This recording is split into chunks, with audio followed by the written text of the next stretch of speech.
राजनीतिक पर्यवेक्षक प्रेम नारायण कहते हैं। यहाँ मैं उद्धृत करता हूँ। भारत सरकार द्वारा अपनाए गए और मूर्त रूप लेने जा रहे नागरिकता संशोधन अधिनियम को काफी आलोचना का सामना करना पड़ रहा है। इस संबंध में असम पहले से ही अनियंत्रित दृश्यों का अनुभव कर चुका है।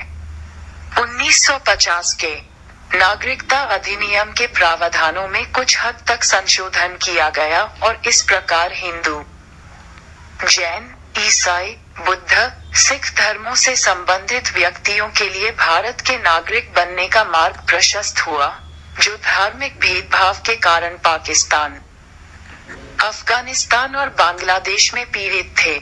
वर्ष 2014 के उत्तरार्ध में भागकर भारत आ गए। उक्त संशोधन ने नागरिक बनने की समय सीमा को 12 साल के प्रवास से घटाकर 6 साल कर दिया। इस श्रेणी के अंतर्गत काफी संख्या में लोग भारत में रह रहे हैं और वे भारतीय नागरिक बनने के इस अवसर के हकदार हैं। वे हमारे देश भर में फैले हुए हैं। यह उद्धृत करना प्रासंगिक होगा कि सरकार ने आश्वासन दिया है कि उत्तर पूर्व भारत के समस्याग्रस्त मुद्दों को हल करने के लिए किसी भी परिस्थिति में भारतीय संविधान के अनुच्छेद 371 के तहत प्रावधानों का उल्लंघन नहीं किया जाएगा। सरकार अपने धर्म पर कायम है और धर्म सिर्फ भारत का संविधान है। भारत पाकिस्तान नहीं है जहां हदीस, कुरान, शरिया कानून संविधान पर हावी हैं।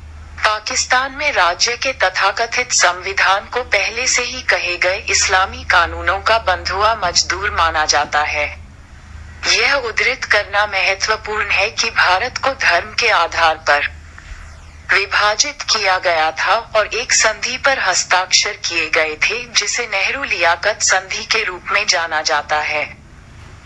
और संधि के अनुसार किसी भी राज्य में किसी भी धार्मिक अल्पसंख्यकों का सम्मान नहीं किया जाएगा। असम्मानजनक नहीं बल्कि सम्मान और प्रतिष्ठा के साथ वे राज्यों में रहेंगे। लेकिन दुर्भाग्य से वर्तमान बांग्लादेश सहित पाकिस्तान प्रतिबद्धताओं को पूरा नहीं कर सका।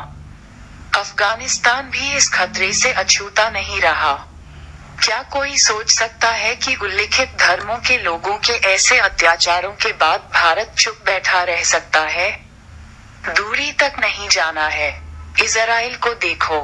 इजराइल ने 1950 में लॉ ऑफ रिटर्न नाम से एक कानून अपनाया था, जिसके तहत कोई भी यहूदी दूसरे देश का नागरिक होने के बाद भी कुछ शर्तों को पूरा करने के बाद इजराइल की नागरिकता ले सकता है। तो फिर हम क्यों नहीं? विश्व में 56 मुस्लिम देश हैं। बहुत कम देशों में से हम हिंदू भारत में बड़ी संख्या में रहते हैं। क्या हमें अपने भाइयों और बहनों को गले नहीं लगाना चाहिए? मैं असम में छात्र समुदाय द्वारा शुरू किए गए और 1979 से 1985 तक चलाए गए जन आंदोलन के बारे में बताना चाहता हूँ। मुद्दा विदेशियों के निर्वासन का था। इस दौरान 55 आंदोलनकारियों की मौत हो गई। छात्र नेताओं ने असम गण परिषद नाम से एक राजनीतिक दल लॉन्च किया। क्या गण परिषद अब भी उसी विचारधारा पर कायम है? क्या वे एनडीए सरकार के मौजूदा कदम का विरोध कर रहे हैं? यदि नहीं तो उनकी कार्यवाही क्या है?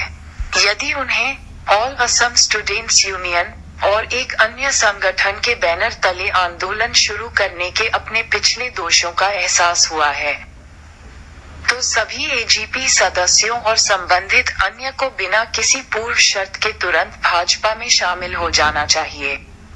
अन्यथा वे वर्तमान सरकार का हिस्सा कैसे बन सकते हैं? अब फिर से कुछ तथाकथित गैर राजनीतिक संगठनों सहित कुछ राजनीतिक दल सीएए के विरोध में आंदोलनात्मक कार्यक्रम शुरू करने की हुंकार भर रहे हैं। असम की जनता इन राजनीतिक और गैर राजनीतिक संगठनों की नब्ज को पहले ही जान चुकी है। क्या मुझे यहाँ फिर से आपके स्मरण की मस्तिष्क कोशिका पर दस्तक देनी चाहिए? 1979 से 1985 को याद करें। सीएए के खिलाफ आखिरी आंदोलन को याद करें। कोई सरकारी नीतियों का विरोध कर सकता है, लेकिन अपनी आवाज तो उठाओ। सीधे प्रधानमंत्री, गृह मंत्री को शिकायत दर्ज कराएं। लेकिन राजनीतिक दलों और गैर राजनीतिक संगठनों के स्वार्थी नेताओं के चंगुल में न आए। वही गलती मत करो। धन्यवाद। गंदे शब्द बोलना